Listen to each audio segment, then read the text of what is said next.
By 1991, Jim Hellwig's 9-year marriage to Sherry comes to an end. And to make matters worse, he loses the WWF Championship. Feeling betrayed, his relationship with his boss, Vince McMahon, begins to deteriorate. I was in Orlando, and Vince came to me and said, "We want to put you and Warrior together and give you your championship run," which I had been waiting for years. "But before we can put you and Warrior together, you need to go and get the okay from him." I'm like, "What? What do you mean? You're the effing boss, man." He goes, "Jake, it's just the way we have to do these things." So I went to his private dressing room and knocked on the door a couple of times. "What? Come in." So I came in and he got right in my face and said, "Let me tell you something. I don't care anything about your family. I don't care anything about you. I don't care anything about wrestling. I just want to do my shit. Here's the deal. You better not miss a show. Because if you miss a show, you're messing with my money. And if you mess with my money, I'm going to get you. End of story. Get out." I walked out and I was in shock. For this jackass to come to me like that was like pissing in my mouth. But I had to do it if I wanted that championship run. After SummerSlam, it'll be me and Warrior, head to head, making more money than I ever thought I'd make.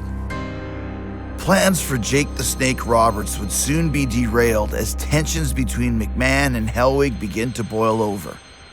Desperate to remain at the top of the card, Jim plans a drastic move. At this point, he moved into his home that he bought in Arizona. He decided he wanted to live the big life, so he bought himself $1 million mansion in Scottsdale. He called me up because of our history, and he needed somebody that he could trust, somebody that he could talk to. He wanted me to come out.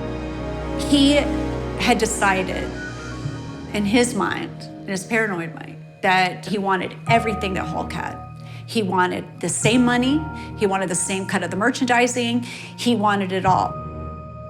So he's like, "I'm gonna give, Vince this letter, and if he fires me, he fires me."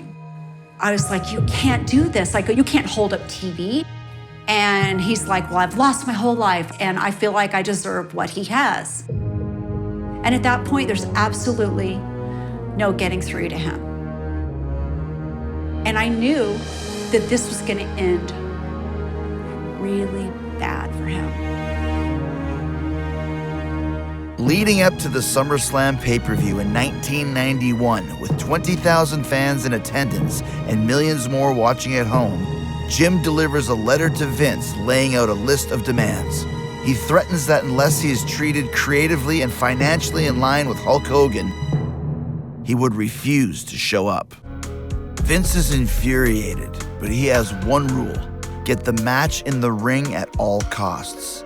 Vince temporarily placates Warrior's demands, but he has no intention of honoring them after the event.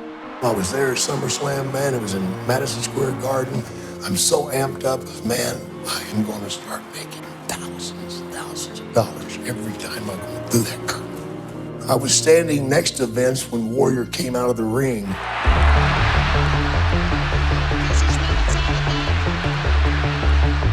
And Vince put his hand out and stopped him. He goes, "By the way, you're fired. Now get the out of my building."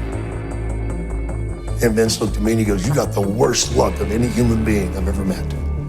To say that I wanted to kill that son of a would be putting it lightly. I carried that anger for years. This is the letter from Vince McMahon to the Warrior. "Dear Jim, as you know, on September 23rd, 1987, you signed a booking contract with Titan Sports. At the time you signed the contract, you were a relatively obscure wrestler with an enthusiastic, professed desire to succeed. Unfortunately, it now appears the fame that you have obtained through the efforts of Titan Sports has gone to your head. Frankly, you've become impossible to work with. You have become a legend in your own mind. You are certainly entitled to your opinion. However, you are not entitled to vent your feelings by breaching and threatening to breach your contract. This was a serious mistake on your part." Jim's greatest downfall of all time was his inability to see things from somebody else's perspective. He just always thought that his way was the right way.